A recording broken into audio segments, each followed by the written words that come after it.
제가 봉독하도록 하겠습니다. 자녀들은 혈과 육에 속하였음에 그도 또한 같은 모양으로 혈과 육을 함께 지니심은 죽음을 통하여 죽음의 세력을 잡은 자 곧 마귀를 멸하시며 또 죽기를 무서워함으로 한평생 매여 종노릇하는 모든 자를 놓아주려 하심이니 이는 확실히 천사들을 붙들어 주려 하심이 아니요 오직 아브라함의 자손들을 붙들어 주려 하심이라. 그러므로 그가 범사의 형제들과 같이 되심이 마땅하도다. 이는 하나님의 일에 자비하고 신실한 대제사장이 되어 백성의 죄를 속량하려 하심이라. 그가 시험을 받아 고난을 당하셨은즉 시험을 받는 자들을 능히 도우실 수 있느니라. 아멘. 최원현이라는 시인이 쓴 오렌지색 모자를 쓴 도시라는 시 중에 이런 시가 있습니다. 제가 한번 읽어드리면, 선문이란 말처럼 가슴을 설레게 하는 말도 드물 것이다. 남에게 주어버리는 것임에도 한없이 기쁘고 내가 받으면 더없이 행복해지는 것이 선물이다. 주는 사람 우선이 아니라 받을 사람 우선으로 정해지는 것이 선물이고 내가 가장 소중히 여기는 것, 정성으로 마련하여 건네는 것이 선물이다. 어쩌면 세상에서 가장 아름다운 빛은 내 사랑하는 마음을, 내 고마운 마음을 다른 사람에게 전하는 마음이 아닐까. 선물에 대한 중요한 포인트를 많이 찝어낸 시 같습니다. 해마다 이맘때면 사랑하는 사람이나 고마웠던 사람들에게 감사의 마음을 담아 선물합니다. 시에서도 나오지만 선물에는 대체적으로 두 가지 의미가 담겨 있습니다. 하나는 주는 이의 정성이 담겨 있어야 하고 다른 하나는 받는 이의 마음에 드는 것이어야 한다는 겁니다. 여러분 중에서도 연말을 맞이하여 선물을 준비하는 분들이 많이 있을 텐데 마음에도 없는 선물을 하시는 분은 없겠죠. 선물을 해야 하니까 아무 것이나 표현하는 걸 해야지. 이건 사실 선물이 아닙니다. 생색내기죠. 선물은 그게 아닙니다. 상대방이 무엇을 필요로 하는지 이걸 먼저 생각하는 거죠. 사실 이것도 쉬운 게 아닙니다. 그래서 요즘 쿠폰이 참 많이 나와 있습니다. SNS로 쿠폰을 선물하기도 합니다. 그걸 보면은 쿠폰 가격에 맞게 마음에 드는 물건을 알아서 사라는 거죠. 가장 필요한 것을 사라, 그런 의미로 주는 것이라 생각합니다. 저는 제 아내에게 자주 선물을 하지는 못합니다. 그래도 어쩌다 가끔씩 줄 때가 있는데 이게 참 남자들의 고민입니다. 뭘 원하는지 그걸 잘 모르겠더라고요. 그래서 제가 답답하니까 그냥 물어봅니다. 이거 주려고 하는데 괜찮냐고. 아예 미리 얘기하는 거죠. 우리 집 사람이 좋다 하면 이제 사는 거예요. 그런데 사실은 좀 더 의미 있는 선물 하려면 깜짝 놀라게 해가지고 감동을 줘야 되는데 그게 더 좋은 것이 아닐까 이렇게 생각을 합니다. 사랑하는 성도 여러분, 예수님 믿는 사람에게 무엇이 가장 좋은 선물입니까? 예수님 자체가 가장 귀한 선물입니다. 믿으십니까? 그런데 우리는 예수님이 얼마나 귀한지 잘 실감하지 못합니다. 예수님이 하나님께서 인류에게 주신 가장 큰 선물입니다. 예수님이 우리의 죄를 위해서 죽어주신 것이 가장 큰 선물입니다. 성탄절을 맞이하는 우리는 내가 받은 가장 큰 선물이 예수님 믿는 것, 믿음 주신 것임을 우리가 확인해야 합니다. 예수님은 우리를 위한 선물이 되시기 위하여서 하나님이 육신의 몸을 입고 이 땅에 오셨습니다. 여러분, 기독교가 다른 종교와 다른 점은 창시자가 스스로 신이라고 부르는 데 있습니다. 유교에서 공자를 신이라고 하지 않습니다. 신격화시켜서 사당을 짓고 신을 섬기는 사람들도 있지만은 정통 유교는 공자가 신은 아닙니다. 공자는 자신을 신이라고 한 적이 한 번도 없습니다. 불교의 창시자인 석가모니도 신이 아닙니다. 불교가 토속 종교와 결합하면서 신격화한 것이지 불경에는 보면은 어디에도 스스로를 부처가 신이란 말은 없습니다. 마호메트도 자신을 신이라 하지 않았습니다. 그냥 자신을 창시자라고 했습니다. 기독교의 창시자이신 예수님만이 스스로를 신이라고 하십니다. 이것은 다른 사람이 신격화하신 것이 아니라 예수님 자신이 신이라고 계시해 주시고 밝혀주신 것입니다. 바리새인과 제사장들이 예수님을 죽인 것은 예수님이 스스로 자신을 하나님의 아들이라고 주장하셨기 때문입니다. 요한복음 10장에 보면은 32절 33절에 이렇게 예수님께서 말씀하시는 것을 보게 됩니다. 예수님께서 대답하시되 내가 아버지께로 말미암아 여러 가지 선한 일을 너희에게 보였거늘 그 중에 어떤 일로 나를 돌로 치려 하느냐. 유대인들이 대답하되 선한 일로 말미암아 우리가 너를 돌로 치려는 것이 아니라 신성 모독으로 인함이니 내가 사람이 되어 자칭 하나님이라 함이로라. 지난주에도 말씀드렸습니다만 이들은 하나님의 아들의 지위와 권한을 모르기 때문에 믿으려 하지 않았고 결국 불신으로 죄로 이어진 겁니다. 예수님은 사람의 몸을 입고 오신 하나님이십니다.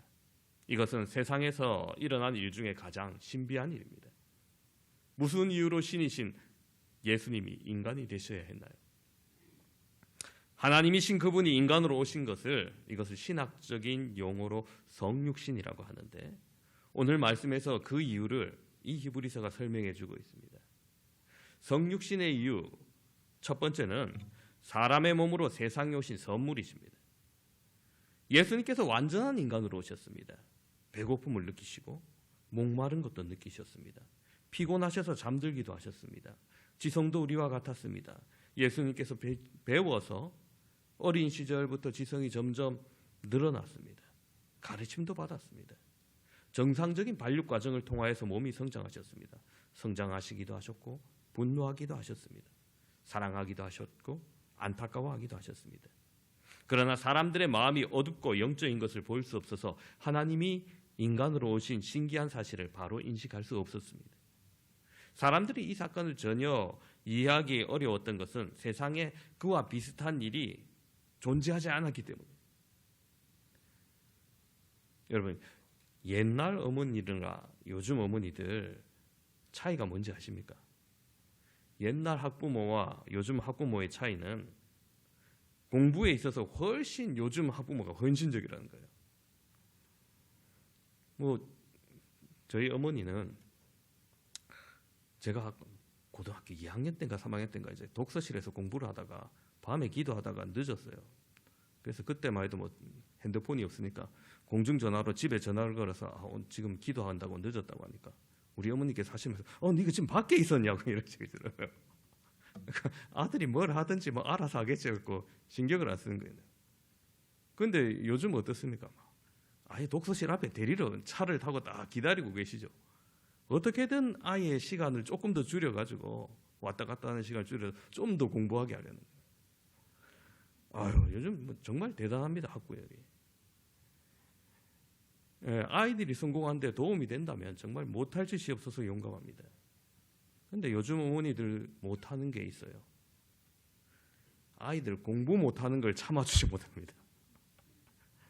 공부 잘하도록 도와주는 건 무슨 짓이라도 할 준비가 돼 있는데 공부 못하는 아이를 감싸주고 위로해주고 용기를 줄 수 있는 부모는 많지 않다는 거예요. 자식이 자신의 자존심을 상하게 하는 것 참지 못하는 겁니다. 1등 하다가 중간으로 떨어지면 아이고 네 죽고 내 죽자 이렇게 합니다. 성공을 위해서든 무엇이든지 다 하는 부모들이 자녀들이 지극히 헌신적인 것 같지만 들여다보면은 자기 욕심인 거예요. 자식인데도 자식이 내려간 그 자리에 함께 내려가지 못한다는 겁니다. 아이들의 장래보다는 진짜 아이들의 행복보다는 자신의 자존심이죠. 내 아이가 이 정도는 해야 되는데. 학교 때 나보다 공부 못했던 친구 누구 집 아이가 우리 애보다 공부를 잘한다. 더 참지 못해요. 반대로 학교 때 자기보다 공부 잘하는 친구의 아들이 또 잘한다. 그래도 참지 못해요. 왜? 나도 맨날 지고 살았는데 너라도 이겨줘야지 이러는 거예요. 뭡니까? 높아지는 것, 위대해지는 것. 이걸 좋아하는 겁니다. 이걸 위해서는 무엇이든지 할 수 있다는 거예요.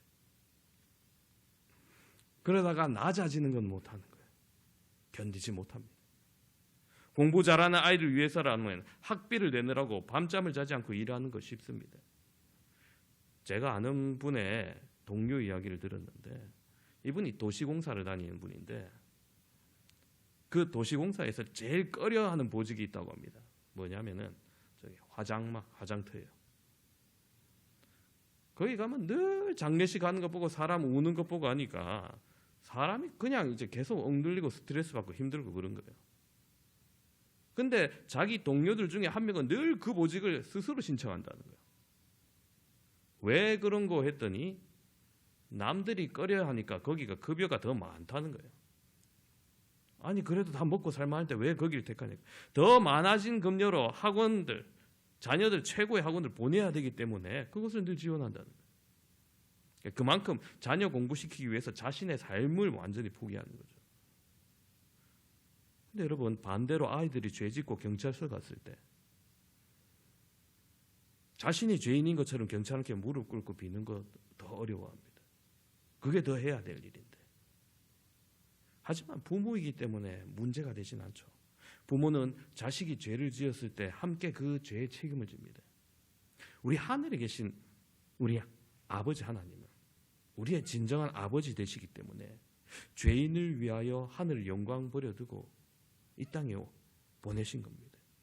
죄인의 자리로 스스로 예수님께서 내려오신 겁니다. 죄인들이 당해야 할 부끄러움을 당하십니다. 하늘의 영광을 가진 예수님이 그 영광을 스스로 버리고 높은 보좌에서 봤을 때 벌레보다 못한 우리의 존재를 위해서 그 인간을 구원하기 위해서 스스로 그와 같은 낮아진 존재가 되셨으니 얼마나 놀라운 일입니까? 예수님 원래 하나님으로 하늘 보좌에 계시면서 천사들의 수종을 받던 분들입니다. 그런데 그 지존하신 보좌를 버리시고 이 땅에 오셨습니다. 천사들보다 낮게 되시고 부서지기 쉽고 병들기 쉽고 죽어야 할 인간의 몸으로 이 땅에 오셨습니다. 그러므로 예수님은 인간의 연약함을 알았습니다. 배고픔이 뭔지 알았습니다. 고통과 가난이 무엇인지 알았습니다. 두 번째로 왜 예수님이 사람이 되셔야 하느냐? 첫 번째로 왜 사람이 되셔야 하느냐? 죽음의 권세를 가진 마귀를 멸하시기 위해서 예수님께서 직접 선물이 되시기 위해 오셨다는 겁니다. 오늘 본문 14절 함께 보도록 하겠습니다. 14절입니다. 자녀들은 혈과 육에 속하였음에 그도 또한 같은 모양으로 혈과 육을 함께 지니심은 죽음을 통하여 죽음의 세력을 잡은 자 곧 마귀를 멸하시며. 자, 예수님이 죽으심을 통하여서 죽음의 권세를 가진 사탄을 멸하러 오셨다 이렇게 말합니다. 그런데 여러분 신은 죽을 수가 없죠. 신은 죽을 수가 없습니다. 그러므로 죽을 수 있는 인간의 몸을 입으셔야 했습니다. 유대인들은 예수님이 하나님의 아들이라는 사실을 지금도 받아들이지 않는데 가장 큰 장애물은 바로 예수님이 죽으셨다는 겁니다. 어떻게 신이 죽을 수 있냐고 의문을 던지죠. 그러나 그 비밀은 바로 예수님이 죽으시기 위해서 오셨기 때문입니다. 죽을 수밖에 없는 인간의 몸을 입고 이 땅에 오셨습니다. 그러므로 죽을 수 있었습니다. 그리고 그 죽음을 통해서 사망의 권세를 가지고 인간을 괴롭히는 사탄의 세력을 무너뜨립니다. 마귀가 사망의 권세를 가졌다고 오늘 말씀도 기록해 있는데 여러분 그것은 인간의 생사를 선택할 권리를 가졌다는 그런 뜻이 아닙니다. 살고 죽는 권세는 하나님께 있어요. 신명기 32장 39절을 보면 이렇게 말씀합니다. 이제는 내가 그인 줄 알라. 나 외에는 신이 없도다. 나는 죽이기도 하며 살리기도 하며 상하게도 하며 낫게도 하나니 내 손에서 능히 빼앗을 자가 없도다. 자, 흔히 사단이 사망 권세를 가졌다고 하는데 그 뜻은 인간이 범죄함으로 말미암아 하나님께 징벌을 받아서 죽음이 들어왔는데 사단이 그 죽음을 이용해서 자신의 목적을 이루고자 한다는 뜻입니다. 죽는 것은 정해져 있는 거죠. 그런데 그 죽음을 통해서 사람을 협박하고 죄로 더 끌고 가는 거죠. 마치 사단의 행동이 남의 아내를 강제로 보내놓고 남편에게 알리겠다고 협박해서 돈을 뜯어내는 그런 악질범처럼 사단이 사람을 유혹해놓고 사망의 자리로 끌어가는 겁니다. 그러나 예수님이 인간이 되셔서 인간의 죄값을 대신 치러주셨습니다. 주님이 우리를 위해서 대신 죽어주시고 우리가 받을 저주와 우리가 받을 고통을 받았을 때 사단의 힘은 사라집니다. 사망으로 위협할 수 없게 되자 더 이상 사단은 힘을 쓰지 못하게 되었습니다. 예수님이 죽으시기 위해서는 사람이 되셔야 했습니다. 예수님이 사단을 이기는 방법은 하늘의 군대를 동원하는 그런 방법이 아니었습니다. 스스로 죽으심을 통해 이기는 것이었습니다. 예수님은 죽으심으로 우리를 위협하여 하나님을 거역하게 하는 그 사탄의 권세를 멸하시기 위해 사람으로 오신 것입니다. 두 번째로 왜 예수님이 사람으로 오셨나? 죽음의 공포에 빠져 있는 자들을 해방시키기 위해 선물로 오셨습니다. 즉 죽음이 끝이 아니다. 다시 살아날 부활이 있다는 것을 보여주기 위해서 오신 겁니다. 오늘 본문 15절을 보면 말씀하십니다. 또 죽기를 무서워함으로 일생에 매여 종노를 하는 모든 자들을 놓아주려 하심이니. 그렇습니다. 모든 사람에게는 두려움이 있습니다. 그 두려움 중에 가장 큰 두려움은 죽음에 대한 두려움입니다. 괜히 건강검진 가기 전에 큰 병이 있으면 어떨까, 죽을 병이 있으면 어떨까 늘 걱정합니다. 여러분, 예수님께서 우리에게 주신 것은 사망의 공포를 이기고 부활의 소망을 주신 것입니다. 의학 기술이 발달하고 신약 개발이 쏟아져 나오고 하지만 아직도 우리는 인간이 영원한 생명을 얻지 못합니다. 언젠간 다 죽습니다. 인간이 죽음을 이길 수 없는 것이죠. 죽음이 인간을 지배하고 죽음이 이 모든 인간의 시간을 빼앗아가는 막강한 권력으로 보입니다. 그래서 모두 죽음 앞에 떨 수밖에 없는 그러한 나약한 존재가 인간입니다. 그런 소망이 없는 존재에게 그러나 그 죽음이 끝이 아니라 보다 더 큰 것이 있음을 보이시려 예수님은 이 땅에 오신 것입니다. 그러기 위해 예수님은 죽은 사람이 다시 살아난다는 증거를 보여주셨습니다. 그래서 자신이 죽으셨다가 살아나셨습니다. 예수님이 자신이 죽으시고 죽은 다음 부활하신 모습을 보여주셔서 예수 안에 죽음을 극복할 수 있는 증거를 보여주신 것입니다. 이를 위해 사람의 몸을 입으신 것입니다. 죽지 않으면 부활할 수 없기 때문에 사람의 몸을 입고 이 땅에 오신 것입니다. 다시 말해 부활하시기 위해 오신 것이죠. 세 번째로 왜 예수님이 사람으로 오셨냐? 하나님의 자녀들을 붙들어 주시는 선물로 오셨습니다. 오늘 본문 16절에 말씀합니다. 이는 확실히 천사를 붙들어 주려 하심이 아니요 오직 아브라함의 자손을 붙들어 주려 하심이라. 그렇습니다. 믿음의 사람을 붙들어 주기 위해 예수님이 이 땅에 오셨다는 겁니다. 하나님이 죄 지은 천사들은 버려두셨어요. 사단으로 타락하게 내버려 두셨어요. 그러나 죄 지은 인간은 구하러 오신 거죠. 예수님께서 물에 빠진 베드로를 건지신 것처럼 하나님의 자녀를 건져주시기 위해서 이 땅에 오셨습니다. 예수님은 우리를 어떻게 붙들어 주십니까?